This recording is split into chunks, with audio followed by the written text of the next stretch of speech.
संदीप ने अपनी माँ के कहने पर गांव में शादी कर ली थी। लड़की का नाम था सुनीता। माँ का कहना था एकदम मॉडर्न बहू नहीं होनी चाहिए, लेकिन उन्हें नहीं पता था कि गांव से आने वाली बहू सुंदर सुशील तो होगी और उसको गांव से बाहर भी निकाल लाएंगे, लेकिन उसके अंदर का गांव कैसे बाहर निकलेगा। शादी के कुछ दिन बाद, माँ टिफिन तो देना जरा।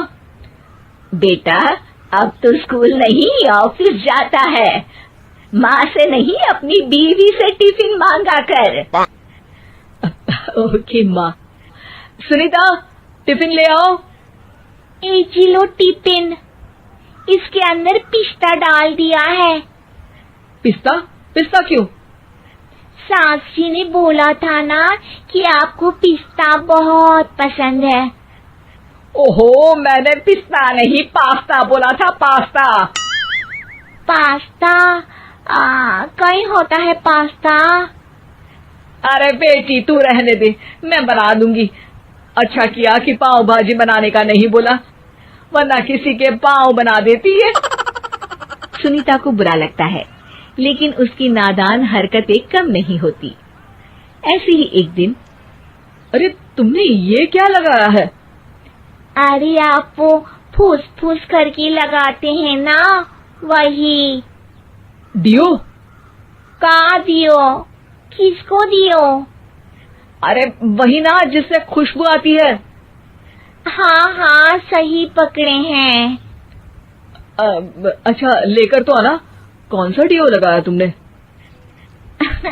अभी लेकर आते हैं जी। संदीप की बात मानकर सुनीता अंदर से खुशबू वाला फुसफुस लेकर आती है। ओएमजी! ओएमजी मतलब ओ माय गणेश ना। अरे ओएमजी छोड़ो, और ये खुशबू वाला फुसफुस की बात कर रही थी तुम? हाँ इसी की, फिर से सही पकड़े हैं। अरे देवी, लेकिन आप सही नहीं पकड़े हैं, ये डियो नहीं है। डियो नहीं है तो क्या लियो है? अरे ये रूम फ्रेशनर है, जिसको कमरे में छिड़कते हैं, खुद पर नहीं। कोई बात नहीं, माँ कहती थी आत्मा किराएदार है, शरीर एक किराए का कर्म। हम शरीर पे ये डाल लिए तो क्या फर्क पड़ जाएगा। अरे बहू, ओ बहू, मेरे लिए फल तो ले आ, फिर मैं बाजार जाऊंगी। सुनीता अपनी सास के लिए फल लेकर आती है। अरे बेटा, पपीता, तरबूज और सेब फल ऐसे कैसे खा लूं? काट कर तो ले आ। माँ जी, मेरे गांव में तो खेत से उठा के सीधा खा लेते हैं। अरे ये तेरा गांव नहीं है ना। अरे संदीप, तू ही कुछ समझा देना इसको बेटा। मैं कैसे समझाऊं माँ, ये तो माइक्रोवेव को भी भट्टी बोलती है। कल मैंने बोला हाय कैसी हो, तो बोलती है किसी को हाय नहीं लगानी चाहिए। अरे सुनीता, तेरा क्या होगा? अभी तो कैसे बताऊं माँ जी, अभी हम कुछ करेंगे फिर पता चलेगा क्या होगा, लड़का या लड़की। हे भगवान, कहाँ से आ गई है? रामपुर से जी, आप ही तो लेकर आए थे मुझे। अरे मुझे माफ कर दो। पहले कोई गलती तो करिए जी, आपकी तो सारी गलती माफ कर देंगे हम। हाँ अरे बहू, मेरी बात सुन। फल यानी कि फ्रूट जब भी लाए ना तो काट कर लाना, ठीक है? जी ठीक है माँ जी, फल यानी फ्रूट यानी काट के लाऊंगी। सुनीता रोज ही कोई ऐसी हरकत कर देती जिसकी वजह से उसे घर में दो बातें सुननी पड़ती। एक दिन, माँ मेरे बॉस घर पर आने वाले हैं शाम को, उनका बर्थडे है, फैमिली साथ नहीं रहती उनके, तो यही पार्टी कर लेंगे। उनको अच्छा लगा तो शायद मेरा प्रमोशन भी हो जाएगा। मैं ना फ्रूट केक लाकर फ्रिज में रख दूंगी और तेरे साथ आज खाना मैं बनाऊंगी, ताकि जब साहब आए तो खाने में कोई गड़बड़ ना हो। शाम को जब सारी तैयारियां हो जाती है, संदीप के साथ बड़े साहब भी घर आते हैं। फ्रूट केक तो ले आना बहू, फिर खाना खाएंगे। और इस सब की क्या जरूरत थी, आपने बुलाया वही काफी है। सर, आपका परिवार शहर में नहीं है तो हम ही आपके परिवार जैसे हैं सर। इतने में ही सुनीता फ्रूट केक लेकर आती है और बड़े साहब की टेबल पर रख देती है, और जैसे ही केक के ऊपर का बॉक्स हटाती है, ओह, ये क्या है?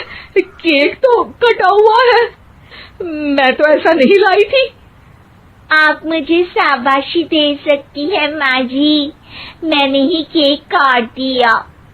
आपने कहा था ना, फल यानी फ्रूट यानी हमेशा काट के लाना, तो फ्रूट केक भी तो फ्रूट ही है ना, तो मैंने पहले ही काट लिया।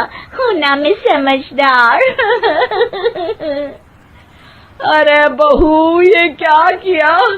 केक हमेशा वही काटता है जिसका जन्मदिन होता है। तुझे एक बात भी समझ नहीं आती, एक नंबर की बेवकूफ है। पूरा माहौल बिगड़ चुका था। संदीप को लगने लगा था कि साहब उसे प्रमोशन तो दूर की बात है, कहीं डिमोशन ना दे दे, लेकिन साहब बीच में ही बोल पड़ते हैं। अरे कोई बात नहीं, ये इनकी बेवकूफी नहीं है, इनका भोलापन है। बेटा, आप कहाँ से हो? रामपुर गांव से। अरे वाह, गांव से? फिर तो आपके गांव में ताजे फल और सब्जियां मिलते होंगे।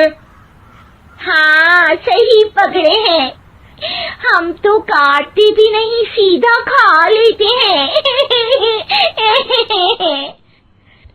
मैं ना एक बार तुम्हारे गांव घूमने जरूर चलूंगा। क्यों संदीप, ले चलोगे ना? मुझे गांव घूमना बहुत पसंद है। बस फिर क्या था, संदीप और सास दोनों खुश हो गए, क्योंकि साहब को सुनीता ने गांव की बात करके खुश कर दिया था। अब संदीप का प्रमोशन पक्का था। शिक्षा, कभी भी किसी भी गलती पर घबराना नहीं चाहिए। हो सकता है कि उस गलती की वजह से आगे बड़ा फायदा हो जाए। मीरपुर नाम के शहर में तेजस अपनी पत्नी नीरू के साथ रहता था। पति पत्नी दोनों ही नौकरी करते थे।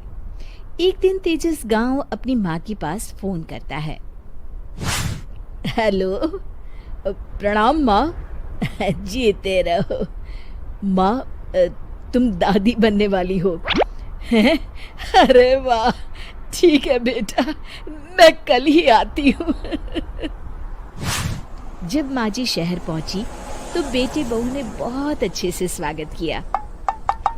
लीजिए माँ जी, चाय। अरे गर्मा गर्म पकोड़े ले आओ माँ के लिए। नीरू रसोई में गई और 2 मिनट में ही पकोड़े ले आई। जी ये लीजिए। बहू, जादू से बनाए हैं क्या? अभी तो रसोई में गई थी। यम्मी। माँ जी, शीला रसोई में पकोड़े तल रही है, मैं बस लेकर आई। हे भगवान, मेरा धर्म भ्रष्ट कर दिया तूने। अब तो गंगा जल से शुद्धिकरण करना होगा। दूसरे दिन, माँ जी मैंने नाश्ता बना दिया है, ऑफिस जा रही हूँ। पर अभी तो घर का सारा काम पड़ा है। शीला आती ही होगी, झाड़ू पोछा बर्तन कपड़े वो सब कर लेगी। हमारे जमाने में घर का सारा काम हम ही करते थे। जी माँ जी, आप बहुत होशियार हैं, मैं घर ऑफिस दोनों नहीं संभाल पाती। तो जरूरत क्या है घर से बाहर जाकर चाकरी करने की? वैसे भी घर का काम खुद करने से घर में बरकत आती है, समझी? पर माँ जी। पर वर कुछ नहीं, इस महीने की पगार मिले फिर ऑफिस बंद है। हाँ। रात को नीरू तेजस से कहती है, सुनिए जी, माँ जी बोल रही थी कि मैं नौकरी छोड़ दूं। वैसे ठीक ही तो है, अभी तुम्हें आराम की जरूरत है। फिर भी आराम कहाँ, शीला को छुड़ाने के लिए बोल रही थी। तो अब 24 घंटे में इतना काम तो कर ही सकती हो। पर जॉब पसंद है मुझे, घर पर मन नहीं लगेगा। अगले दिन जब दोनों ऑफिस के लिए निकल रहे थे, मेरी तो कोई कीमत ही नहीं है इस घर में। माँ जी, आजकल महंगाई बहुत है, रहन सहन भी बदल गया है। दोनों नौकरी करते हैं तभी ठीक रहता है। अच्छा, तू कहना क्या चाहती है? मेरा बेटा तुझे बिठा के खिला नहीं सकता? तू ही इस घर का खर्च चला रही है, हैं? नहीं माँ जी, मेरा वो मतलब नहीं था। मतलब खूब समझती हूँ। ये बाल धूप में सफेद नहीं किए मैंने। हाँ। अब तो ये रोज का काम हो गया था। तेजस भी रोज की झिकझिक से परेशान हो गया था। एक दिन उसने कहा, नीरू, वैसे भी तुम्हें मैटरनिटी लीव मिलने वाली है, तो अभी से ही छुट्टी ले लो। पर क्या? मेरी सैलरी अच्छी खासी है। आखिर नीरू ने रिजाइन कर दिया। जब बच्चा हुआ तो घर में सब बहुत खुश हुए। कुछ दिनों बाद तेजस फाइल देख रहा था। क्या हुआ तेजस, कुछ परेशान लग रहे हो? हाँ, वो हमारी जितनी सेविंग्स थी वो तो हॉस्पिटल में और छठी के फंक्शन में खत्म हो गई है नीरू। और अभी वैसे मंदी चल रही है तो मैं बोल रही थी कल मुन्ना को हेपेटाइटिस का टीका लगवाना है। नीरू, क्या पोस्टपोन नहीं कर सकते? नहीं जी, बिल्कुल नहीं। अब तेजस को समझ में आ रहा था कि उससे गलती हुई है। पैसों की कमी का असर घर के माहौल पर भी पड़ रहा था। अगले दिन, बेटा मेरा चश्मा और ये दवाइयाँ ले आना, पर्चा देते हुए माँ जी ने कहा। जी। तेजस, मुन्ना के लिए दूध का डिब्बा और डायपर भी ले आना, और ये किराने के सामान की लिस्ट है, इसे भी लाना है। तेजस गुस्से में लिस्ट मरोड़कर फेंकता है और चिल्लाता है, पैसे क्या पेड़ पर उगते हैं? ये ले आना, वो ले आना। अरे, पर ये जरूरत का सामान ही है। वो गुस्से में बिना कुछ कहे ऑफिस चला गया। अरे लंच तो ले जाइए। नीरू दौड़कर डिब्बा पकड़ाती है।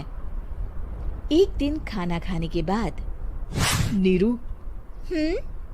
अब तो मुन्ना कुछ बड़ा हो गया, तो अब तुम वापस ज्वाइन कर लो ना जॉब।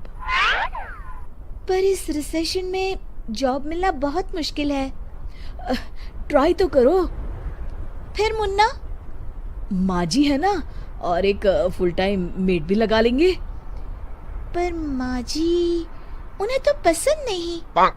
तभी माँ जी वहाँ आ जाती है और प्यार से नीरू के सर पर हाथ फेरते हुए बोलती है, अब मेरी समझ में आ गया बहू, पहले के और अब के समय में अंतर है। तुम काम शुरू करो, मुन्ना की जिम्मेदारी मेरी। मेरी प्यारी माँ जी। ये कहकर नीरू उनके गले लग गई। शिक्षा, परिवर्तन संसार का नियम है, हमें भी समय के साथ चलना चाहिए। उम्मीद है कि आपको हमारी ये कहानी पसंद आई होगी। कृपया हमारे चैनल को सब्सक्राइब करें और सभी अपडेट्स के लिए बेल आइकन जरूर क्लिक करें। और हाँ, वीडियो लाइक और शेयर करना मत भूलिएगा। Bye bye.